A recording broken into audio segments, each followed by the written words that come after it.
Hello friends, good morning, Radhe Radhe. तो आज गुरुवार है और गुरुवार का व्रत कोमल रखी है। आज से मतलब फर्स्ट बार ही वो कर रही है।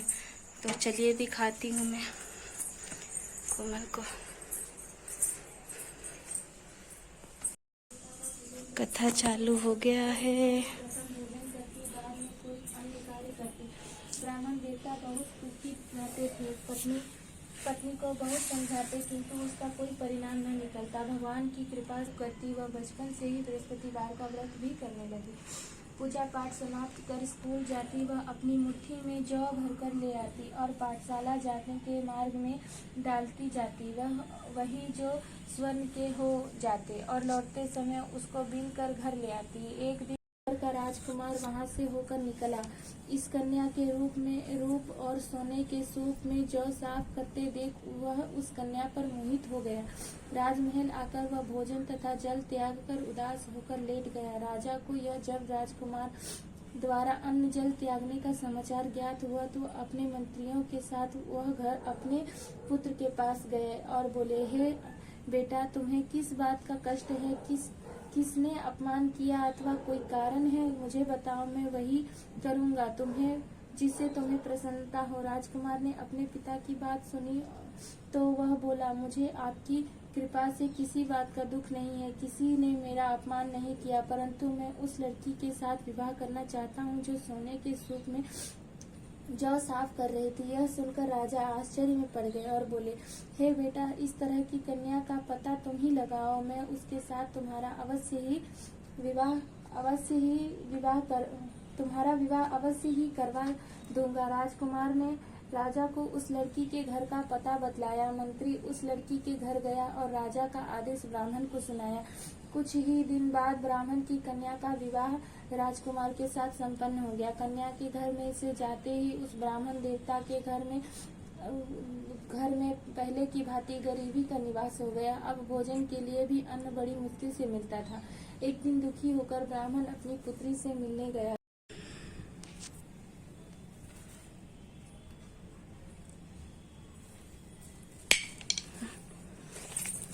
फूल डाली दो।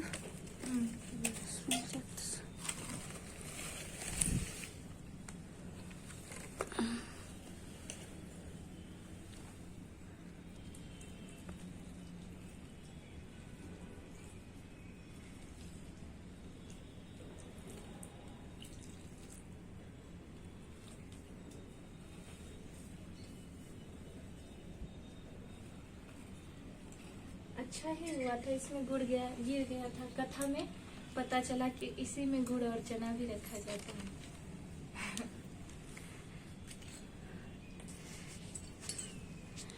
अगले बार से ना वो पितलिया थाली है ना, हाँ, वो लेकर आरती के लिए गर्म हो जाता है। तो कल नजर पड़ गया था तो दीप भी ले ही ली थी। Okay sir. ये वस्त्र, सुपारी और जनेऊ रख की संकल्प ले ली थी और उसके बाद में चंदन और फूल दीप दिखा करके उसके बाद कथा शुरू कर दी थी। कथा करने के बाद में आरती की और आरती करने के बाद में सब प्रसादी उस रख के और जो ये पानी था वो इसमें जौ रखा था, इसी में चढ़ा दी जाए। जौ को न किसी डिब्बे में, नहीं तो चूहा एकदम रख देते खदोर देगा। हे कांच वाला, इसका प्रसाद तो अभी नहीं खाओगे ना? रात को ही ना, शाम के टाइम ये खा के तब खाना। ठीक है, चलो।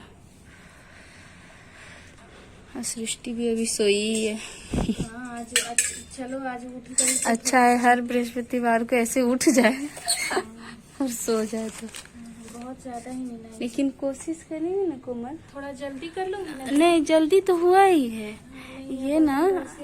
हाँ, ये किरण फूटने से पहले होता है। क्योंकि मैं देखती थी मामा घर गोरैता में एक दो जन जो करती थी ना, अंधेरे में ही है।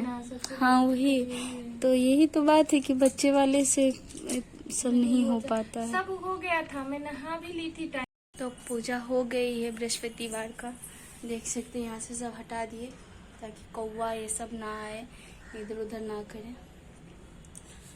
यथाशक्ति तथा भक्ति। हम लोग को मतलब कुछ ज़्यादा पता नहीं था, बस थोड़ा सा बोलते हैं कि बृहस्पति भगवान का व्रत करते हैं तो सब फैमिली में अच्छा होता है, सुख समृद्धि आता है, होता है। तो इसके लिए हम लोग किए, हम लोग ने मतलब कोमल की है। अब मैं नेक्स्ट ईयर नहीं, क्योंकि वो 2 मास बोलते हैं वो होने वाला है, तो मैं उसके अगले साल में करूँगी मैं भी। तो इस ब्लॉग को ज़्यादा लंबा मैं नहीं करूँगी, आज का ब्लॉग बस इतना ही है। चलिए, राधे राधे, भगवान सबका भला करे।